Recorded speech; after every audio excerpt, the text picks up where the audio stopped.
Orissa train हादसा। हमारे भारत इतिहास में ट्रेन हादसों में सबसे बड़ा ये हादसा है। इस हादसे के कई कारण उभर करके आ रहे हैं।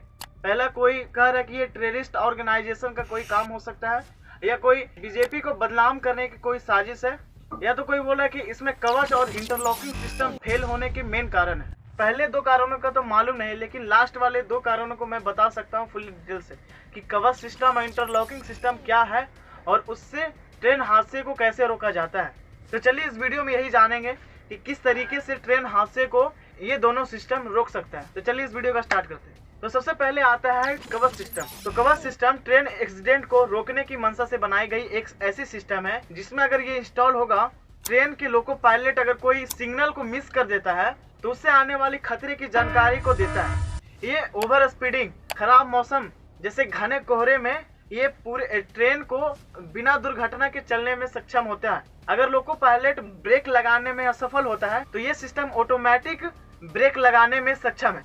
अगर किसी ट्रैक पर एक तय दूरी पर दो ट्रेनें खड़ी है, उस हादसे को रोकने के लिए कवच सिस्टम ऑटोमेटिक ब्रेक को लगा देता है, जिससे कि बड़ी दुर्घटना होने से बच जाती है।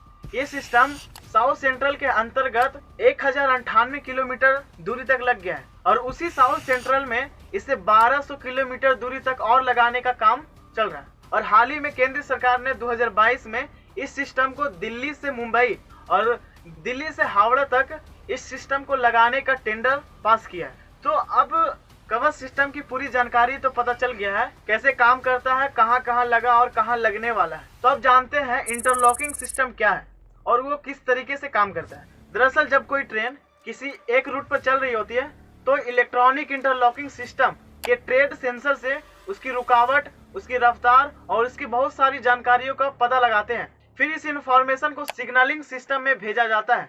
फिर इस रेल के लिए एक सटीक सिग्नल वो सिस्टम भेजेगा। फिर उसके बाद ये सिस्टम उसकी रफ्तार, रुकावट और बाकी सारे सेंसर को नियंत्रित करता है और ये प्रोसेस हर एक सेकेंड लगातार होते रहता है, जिससे ट्रेन को सही सिग्नल मिलते रहता है। रेलवे में दो प्रकार के इंटरलॉकिंग सिस्टम होते हैं। पहला मैकेनिकल इंटरलॉकिंग सिस्टम या इलेक्ट्रिक इंटरलॉकिंग सिस्टम, दूसरा आता है इलेक्ट्रॉनिक इंटरलॉकिंग या computer interlocking system.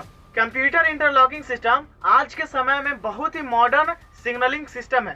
Computer interlocking system में मैकेनिकल इंटरलॉकिंग सिस्टम से ज्यादा फायदा मिलता है और computer interlocking system logic software based system होता है और इस सिस्टम में मॉडिफिकेशन भी आसान होता है।